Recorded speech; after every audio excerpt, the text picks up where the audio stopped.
It's quite exciting to have been able to do different things for so long. And the benefit of that is you guys get to hear from me today, pulling in from a lot of my experience over the years. We've tried a lot of things, we've tried to build a lot of products. And I think, if I do say so myself, I'm probably one of the best people to talk about product market fit. One, I'm a founder. I've tried different tech products. I've tried to launch in different markets. As a matter of fact, there used to be a billboard next door. When we launched Lenham, we had a billboard with Lenham there and in over 10 cities. And I will explain why some of those things are important. I'm not a formal person like that, and I'm not, even though I'm well dressed, typically I like to be casual. This room looks a little bit too serious for me. So before I get started, I want to kind of get an idea of who's who in the room. So first, are there students here? If you're a student, raise your hands up. Okay. The students are sitting in front. That's interesting. If you work for a company based in Lagos, raise your hands up. Okay. If you work for a company based in Abuja, raise your hands up. 1, 2, 3. If you work for a company based abroad, raise your hands up. Okay. All right. If you are technical, so you're a developer, you build things, raise your hands up. Okay. If you're a product manager, raise your hands up. 2. If you work in marketing or sales, raise your hands up. What do the people at the back do? Okay. If you work out of this hub, raise your hands up. If you work out of Ilorin Innovation Hub, like you come here to do your work, raise your hands up. How many? 1, 2. Okay. If you live in Ilorin, raise your hands up. All right. Now we're getting somewhere. Um, that's actually the crux of the conversation today. I know when my team did the slides about product market fit, they had a national view of it. I like to even drill down a bit more to look at things from a localized standpoint. Um, we always talk about bring this thing to my state now, bring this thing to Ilorin, it will do well. Or why is this thing not here? Have we ever thought about what can come from Ilorin to Lagos?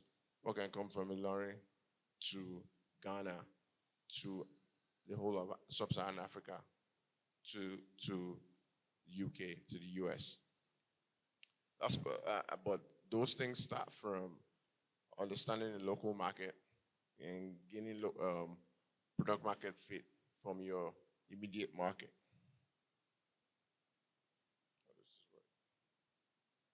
All right, I'm not gonna talk about my bio. They forced me to wear a suit, so I have a good picture of it. So product market fit in local markets. Essentially, this is another way of saying think this thing very well before you go and waste money or if you put this thing together. How many of you have tried to build a product? You try to build a product, you try to do a startup. How many of you? Okay. I want to be bold and don't lie to me. When you were thinking about doing the product, how many of you thought this way? There are 200 million people in Nigeria. So if I just take 20% of the market, and then after that 20%, if we can just charge them 1,000 naira. Please, if you've done this before, raise your hands up. Okay, I thought you guys were not going to answer me. Thank you for indulging me. It's normal. It's part of the whole game. to dream things up on the spreadsheet, and then when you get out there, like your Bible will say, "Eko kebi ekumo," things don't look the way they seem to look on paper at least. You start to realize um, it looks like this thing the way we thought it is not the way it's looking, and we'll have to um, tweak it. But a good example is when we started Scholar X. We wanted to do scholarships for um, people get access. We're just aggregating foreign scholarships. We're like, if everybody subscribes and they pay 500 and we did a whole math. And the thing was, everybody wants to study abroad. Everyone wants to go abroad. So you just um, download our app. We didn't factor the fact that we don't control who gets the scholarship. We just bring the information. In a market like this, you have to also be the one to say, okay, as you are applying, you take a scholarship, you take a scholarship. So I used to get a lot of emails calling me fraud, calling me a thief. And I'm like, on top of your 500 naira. That, which made us move from that, because we realized that even the application fee for universities abroad, because you need to get admitted before you can even get the scholarship. The admission fees, the fees to do the exams like TOEFL, uh, GMAT, all those things, GRE, are expensive. People can't even afford it. So we went to build something where even what will get them to access our product, they can't even afford it. Then we pivoted a bit into creating a crowdfunding platform. That was for a reason as well, because we felt like, okay, people can't even pay tuition, 20K, 40K. They were at home because of that. Can we leverage the diaspora through our vetted process to donate to people's tuition? So we did a lot of things, which also led us to learn out. Again, it was understanding your market, learning your market, product market fit. So, what makes markets in Africa unique, other than witchcraft? uh, African market is tough. It's probably the most complex. It's very complex, but you could also make a lot of money for doing very little, doing the bare minimum. You just have to do all of the things they write in the book, and also with prayer, with fasting, and with a lot of luck. So the market is fragmented. Infrastructure is inconsistent. Internet and power supply across regions. One of the things I've noticed as I'm back in Ilorin, I think I think I'm now back. I'm back here. I think the last time I was here maybe 4 years ago. I noticed a lot more solar on buildings, solar panels on buildings, on roofs, and that just confirms a bit of what this is saying. A lot of people find that they have to create their own power source, right? Um, Diesel is expensive, gets more and more expensive. You have to find alternative source. NEPA or whatever we call it is a bit expensive and it's not reliable. You do band. I don't know if they do band A, band B here, but still you're not guaranteed consistent power. Customer base is diverse by is marked by wide income disparities and varied purchasing power. Now, one of the biggest issues that makes product market unfit in in Nigeria, particularly, is because of the gap. It's a huge gap with the haves and the have-nots. I don't like to say the middle class, lower class, because the truth is, it's really that diverse. It's really that distinct. The difference. It's literally almost either you have or you don't have. When you start saying middle class, lower class, upper class, they're trying to say maybe there's something in between. But to be honest, for the most part, a lot of places you go, it's either you have it or you don't. It makes it very difficult to roll out products. Like, for example, in EdTech, education's major competitor. Do you know what it is? Can anybody tell me what to pay for education from by most parents? Nigeria is competing with what? Can anybody take a guess? Okay, it's competing with basic survival things that you need, like food. So either you decide we go and buy that Congo of rice, or I send my kids to school. That's how deep the market is, and you can go on and on for other things.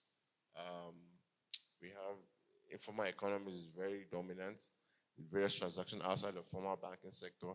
That's particularly heavy, even in core north, where you have a lot of agribusiness, farming, all that.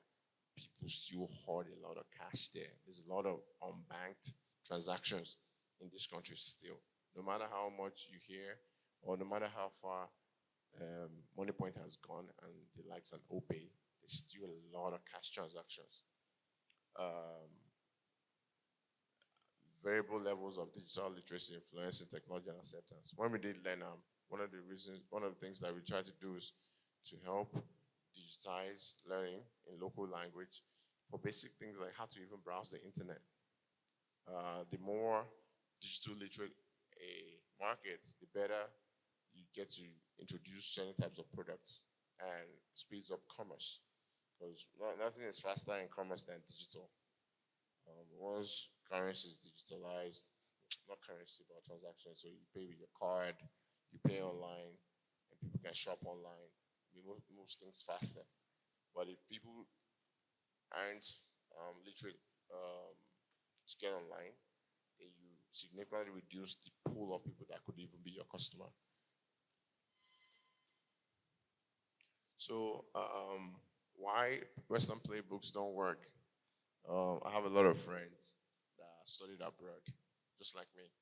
And some of them went to the best schools in the world. There are really good schools locally as well. Some of them went to MIT, Stanford, all of that. The thing that separates those schools from even our local schools too is that they do get access to venture funding even as students, MBA students, all that. They will have funds within their departments, within their school, alumni, all of that. So you get access. So the cool thing is they have a class project they want to work on, and they'll pick one city or one problem. That's why you see it happens a lot in Kenya. You see a lot of foreign founders. A lot of it started from school, and so we're just going to come here. They call it the savior complex. It's a bit controversial, but I won't go deeper into that. But the thing is, they look at Silicon Valley, look at some of the things that work. Oh, I'm just going to come and change education in Nigeria. Or I'm going to do the new digital currency where people can just exchange this, and then it will make commerce easy, transaction in 3 minutes. They do all these things, and then they come to the market, and the market slaps them in the face. They work like that for a year. So a lot of things, one thing they overestimate, for example, is smartphone penetration.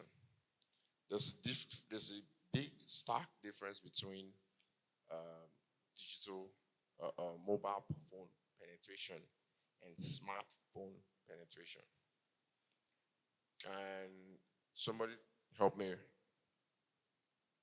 Okay, because of time, I'll go ahead. So your Palasa phone, that's mobile phone penetration. Samsung, iPhone, some of those phones, that's smartphone penetration. It's a big difference. Nobody really captures the data in terms of the kind of phone and the people that can actually operate those phones. They just lump up mobile penetration, and then somewhere along the line, take that as smartphone penetration. So you make assumption on what's not correct. Almost everybody has a phone. If you go to the market now, market down here, you go all those places that we saw now away from the airport road, almost everybody has a phone. Your car driver has a phone, but can that phone browse the internet? That's a different question. It's a different question entirely. And can the owner of the phone and the owner of that phone operate the internet? Can they use digital services on the phone? It's a different thing. Most phones can can call, and then to an extent now they can text, and even to an upgraded extent, a lot of people are on WhatsApp. So, which is why if you are innovating, have you tried it on WhatsApp first before you go and spend all that money on developer that will make you cry? All the developers that have made people cry in this room, God is watching you. Uh, so you sometimes people will design and say, "Oh, you put your card." Nobody wants to pull out their card in this part of the world or make a transaction with credit card information here. That's why even with Uber, they had to innovate and say, okay, pay by cash or pay by transfer. Uber, Bolt. It doesn't happen anywhere in the world, anywhere else. I can't imagine myself in the US and an Uber driver is telling me, do you want to pay by cash? It never happens. But they had to even modify their operations. And I'll talk about how to get into this market, product market fit, quickly later on. So just talk about the other constraints that people ignore that does not allow things to scale. Neglecting offline transactions. Oh, what happened? Who's that? Okay. Okay, so ignoring language barriers, neglecting offline sales channels, overlooking critical distribution methods, uh, and fragmented things. Um, and part of the reason this is that before now, maybe a bit to now too, when people are building, most of the capital comes from the West. Most of the YC, Techstars, all of that comes from the West. So if you are talking to someone, even though your solution is here, the money is Western. So you're not going to be speaking local language to a Western investor. You most likely will adapt and conform to Western speak, meaning, oh, this is what we're going to do. That's what they understand. The reason why, for example, Money Point, they didn't raise money. The big money didn't come from outside the country. It came from Gemovia because the whole idea was we're going to build a product from T-Map. It was already a bank, first mover advantage. They're already within his kitty. But then he had to divest because allegedly, because everybody wants to sue me. But from what I understand from my friends who are investors, they wanted to get into, you know, what's that banking? No, mobile banking. Agency banking. Don't get agency banking. I was like, I own a bank already. That means you'll be competing with me. So he had to leave that deal. But the initial funding came from Gemovia.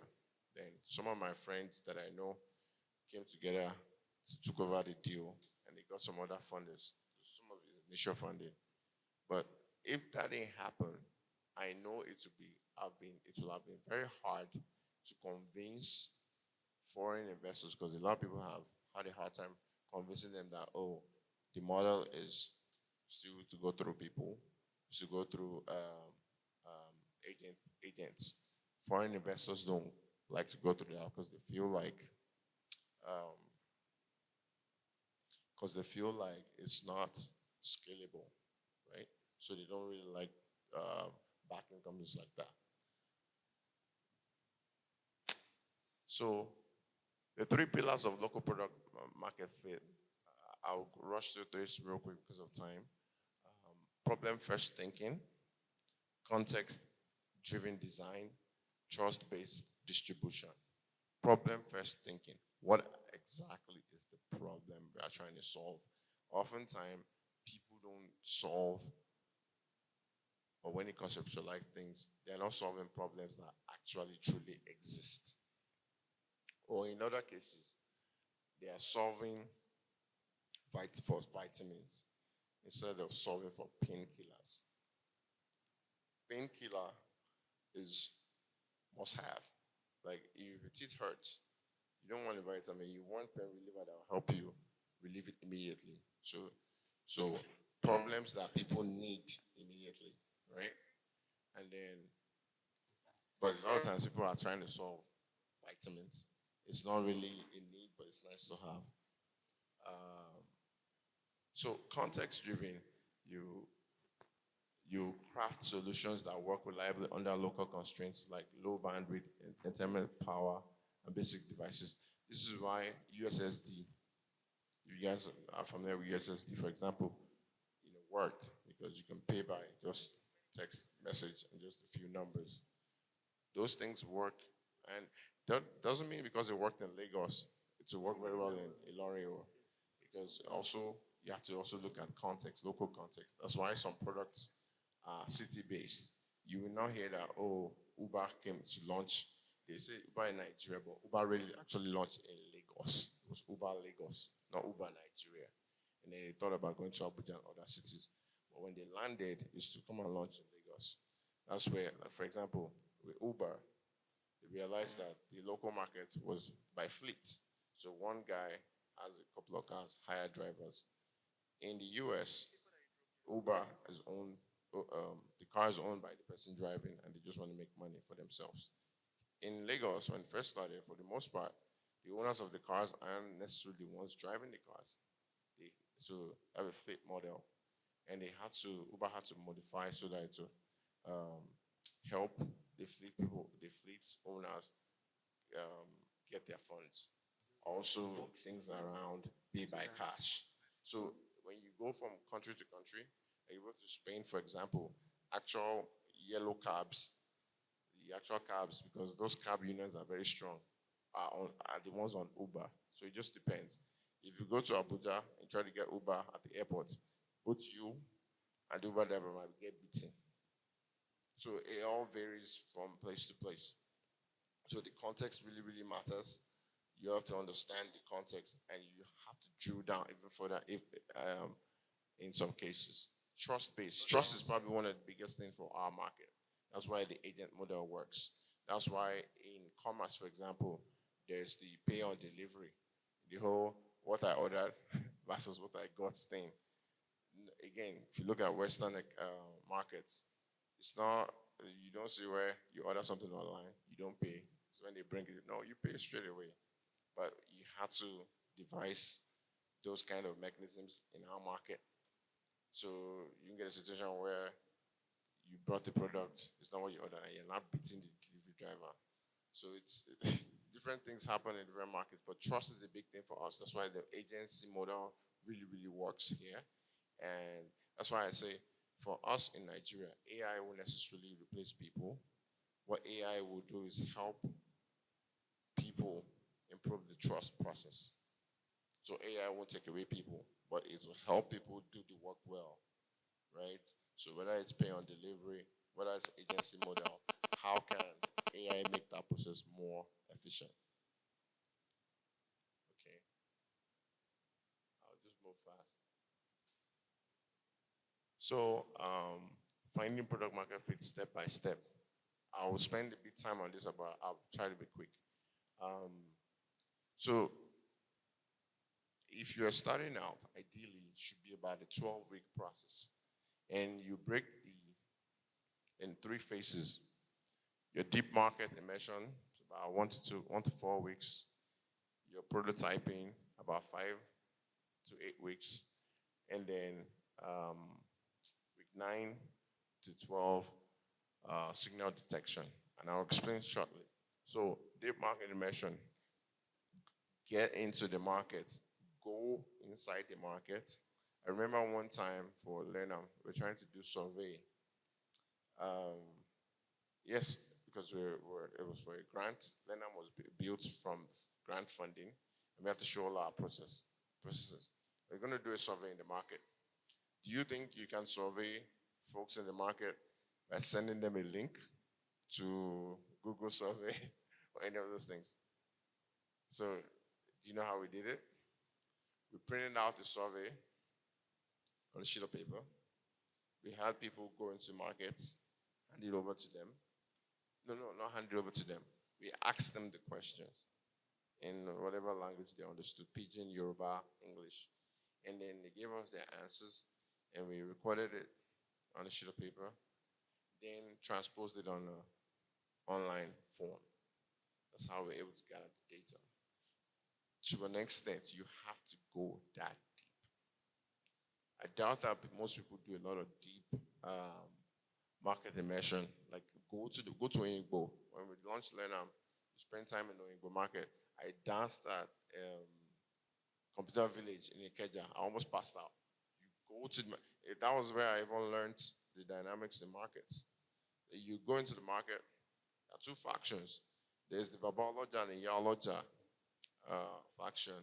They, so to speak, oversee the overall market. So if you want to go do an activation there or survey, you need to sort them.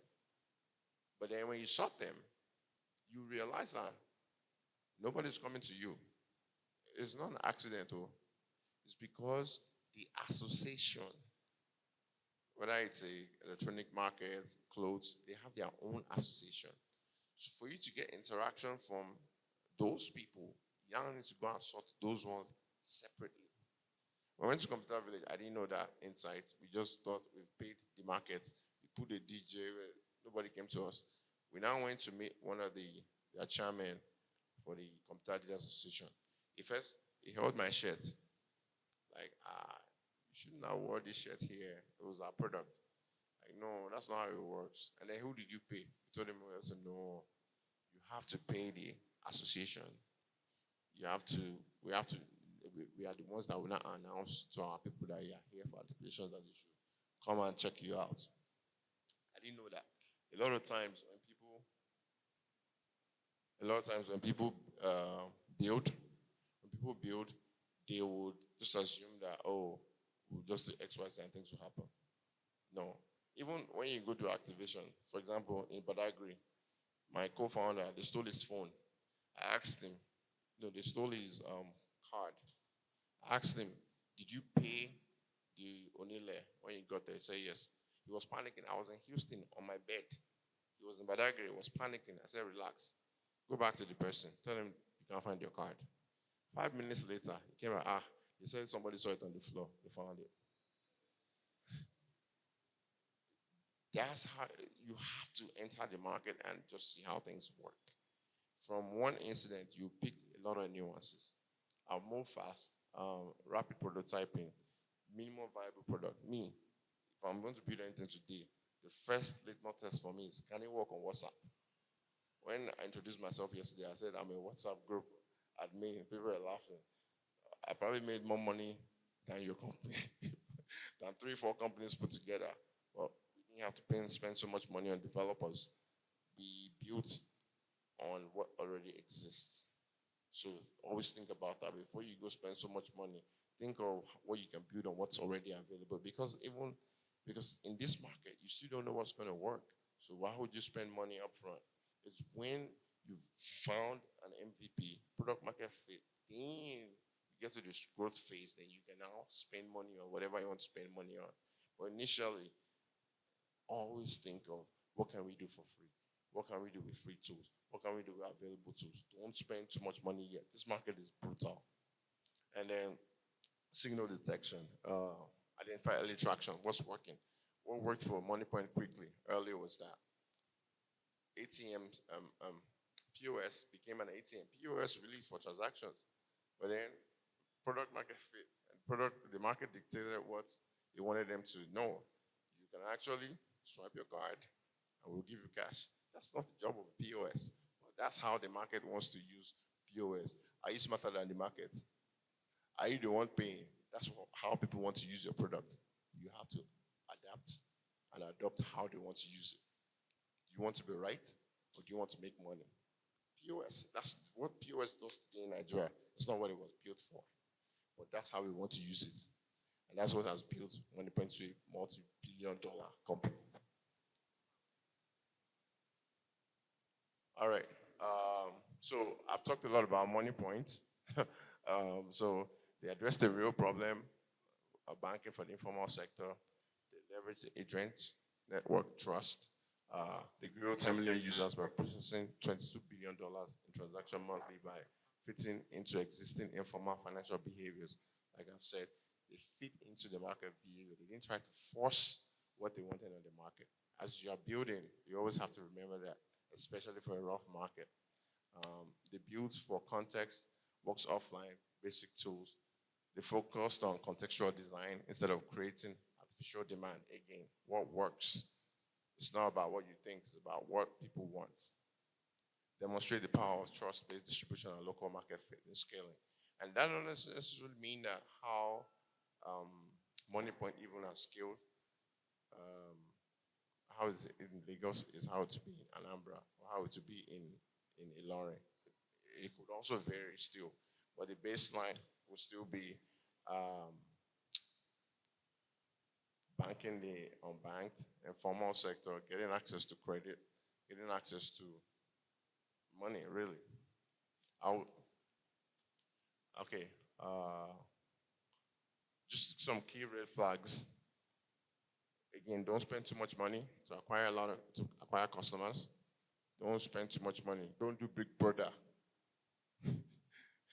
People always argue, then they find out they always collect the school fees, like we say. Spend so much money on Big Brother, they get very little return on it. Retention rates can be small. Users can sign up, but really returning signals, weak product engagement. Users often need product explanations or praise. That's self-explanatory. Um, because of time, I'll just go fast. Australian logo success with bank attacks. So I've said a lot because localization, local languages, agent networks, ensure payment flexibility. Payment is a very hard thing too. If it's hard to collect, you are not going to collect. So why the POS model works, agent model works, USSD worked.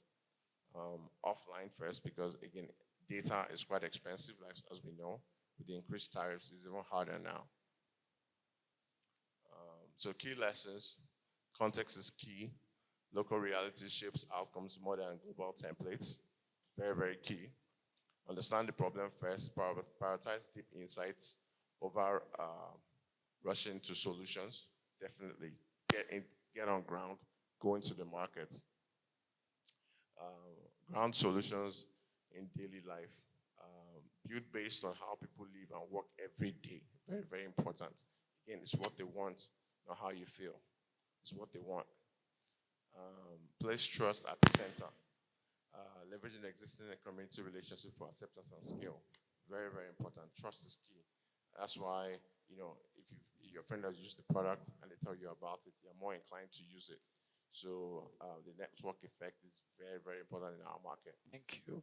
That's why WhatsApp is a very powerful tool. They throw stuff in WhatsApp and tell people about it to grow like wildfire. So thank you so much.